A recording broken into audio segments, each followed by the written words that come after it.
I'm really pleased to have in the studio with me the former chief economist at a major international consulting firm where he advised the World Bank, the United Nations, the IMF, the U.S. Treasury Department, Fortune 500 corporations, governments in Africa, Asia, Latin America, and the Middle East.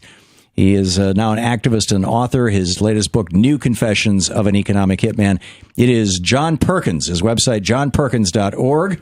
His Twitter. You can tweet him. Jeez. At economic_hitman. And just an FYI, for those of you in the Washington, D.C. area, John will be speaking and signing books at the World Affairs Council of D.C. tonight at the California Washington Center, all-purpose room on Rhode Island Avenue. And on Thursday evening at Busboys and Poets in Hyattsville, Maryland, in the Zinn Room. Both events, 6:30 p.m. And you can get all the information over at johnperkins.org because these are not the only two things John's doing. He's basically doing a book tour all across the country for his new book, The New Confessions of an Economic Hitman. John, it's so nice to have you back on the program. It's been a while. It's great to see you again. It's great to see you, Tom. Thanks so much. I love what you're doing. Thank you. Thank you. So, first of all, for people who may not remember our last conversation, which I think was more than a year ago, and certainly several years ago, maybe, 5, that your first book came out? The first book came out 12 years ago. 12 years ago. And we've talked since then a few times. But so that was basically, we started the show 13 years ago, so it must have been pretty fresh. What is an economic hitman? And what did you see and do as an economic hitman? And who else is in that hierarchy? Well, I think, first of all, an economic hitman, the main thing that I did, that economic hitmen do, is to identify countries with resources our corporations want, like oil, arrange a huge loan to that country from the World Bank or one of its sister organizations. That money then goes to our own corporations, not to the country, but to our own corporation to build power plants, industrial parks, infrastructure projects that make a lot of profit for those corporations and help a few wealthy people in those countries, the ones who own the industries, the commercial centers. But the majority of the people suffer because the money is diverted from health, education, and other social services to try to pay off the interest on the loans. And in the end, they never pay off the principal. So you as an economic hitman, you go to a country and you say to the leader of the country, take this giant loan, build a big dam, build a power plant, whatever. You're going to be a hero. You're going to help develop your country.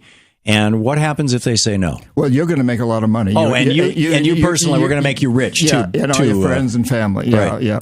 And if you don't, well, remember what happened to Salvador Allende in Chile, and remember what happened to Arbenz in Guatemala, and Mossadegh in Iran, and Lumumba in the Congo. These are all people who didn't play the game, and they were either assassinated or overthrown in coups. So it's pretty clear to a government leader, either take the money and get rich in the process, or get thrown out. And I know that if you get thrown out or assassinated, you're going to be replaced by someone who will play the game. So what's the choice? When you were an economic hitman, did you talk to any world leaders who said no thank you and who were then later assassinated by whomever? Two of my clients, Jaime Roldos, democratically elected president of Ecuador, and Omar Torrijos of Panama, who became a very good friend. Mm-hmm. And I had tremendous respect for these two men because they didn't play the game, and yet it also meant I wasn't doing my job, and I also was worried for them, and both of them were assassinated because they did not play the game. So when the hitman can't talk them into it, the jackals come in and take them out. Exactly. And if the jackals can't do it, as with Saddam Hussein and Gaddafi in Libya,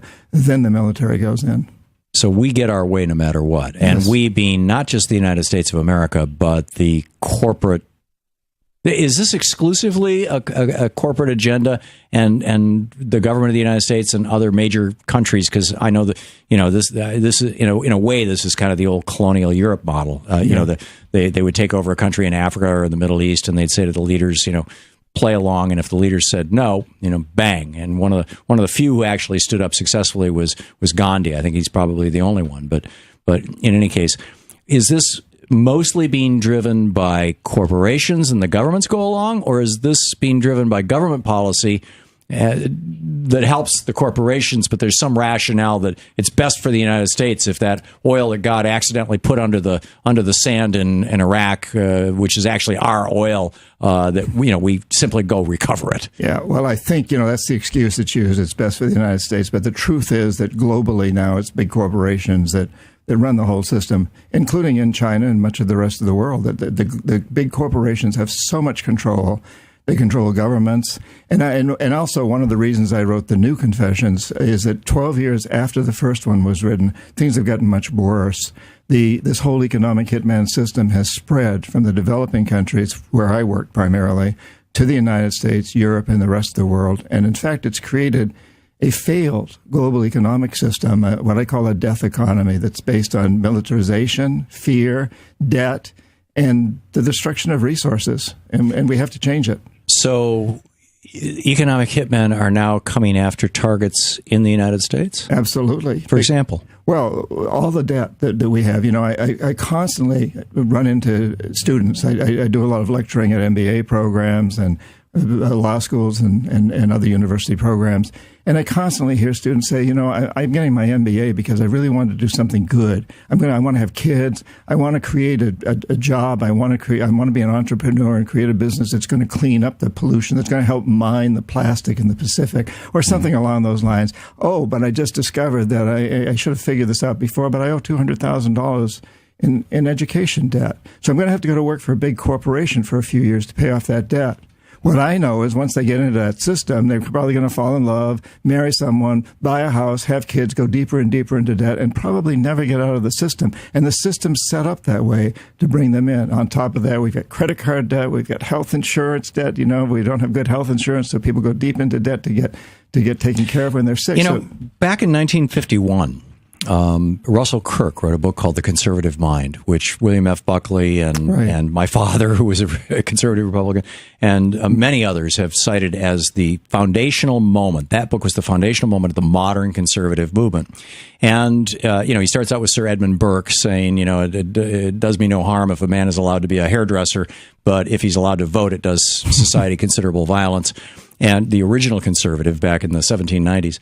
And, up to this day. But in that book, Russell Kirk made the point that if the American middle class got large enough and strong enough, you would see upheaval in America because young people would revolt, minorities would revolt, women would demand rights, and this would create chaos. And then when the 60s and 70s happened, Nixon and all these other conservatives who were the disciples of Russell Kirk's book said, see, I told you so. Is that the kind of thing you're talking about? I mean, we're talking about the systematic, intentional destruction of the American middle class in order to support a giant corporate order. That's absolutely what's been going on. Yes, there's no question about it, and it's become global also. But certainly it's happened here in the United States, especially since 9/11, which roughly coincides with when the original Confessions of an Economic Hitman came out. And we've also seen a huge increase in the jackals in this country, of course. I mean, the drones, the spying on us, the police brutality that we're hearing, the fight right now between Apple and the FBI. That's a real symbolic gesture. So the takeout would be if I'm a student and I've got $40,000 in student debt and I show up at an Occupy protest and I get arrested, I now have an arrest on my record. I'll never be able to get a good job. Exactly. I won't get into good colleges. My life is screwed. The jackals took me out. You don't have to be dead to be taken out. Exactly. If you've got debt, you're a slave, basically, especially if you're in that kind of position. And one of the things I really encourage in this new book is get away from debt. Stay away from debt if you possibly can. And those students that have all that debt, and I go on college campuses and I'm very unpopular with the administrations because I say, hey, listen, all of you get together and refuse to pay your debt. Yeah. It's a debt strike. Yeah, debt strike. Well, it's growing. I mean, the Corinthian College debt strike, which shouldn't have even been necessary. The federal government should have simply come in and said, sorry, Corinthian College, you get nothing. All these people, your debt is wiped out. But that's just one of many for-profit colleges. But this isn't just for-profit colleges. No, this is a whole. This is systemic. It's systemic, especially in the United States. I spent a lot of time in Latin America, and I was lecturing at Oxford and Cambridge in England, and they don't have that kind of debt. Yeah, they won't have it in Europe. It's amazing. Hang on just a second. John Perkins is with us. This is the Thom Hartmann Program. The book is The New Confessions of an Economic Hitman, just out in paperback. Check it out. You can read all about it at johnperkins.org, and you can tweet him at economic_hitman. To watch more clips from our programs, hit the Watch More Videos button over here. And please be sure to hit the handy-dandy subscribe button so you'll always be up to date. Tag, you're it.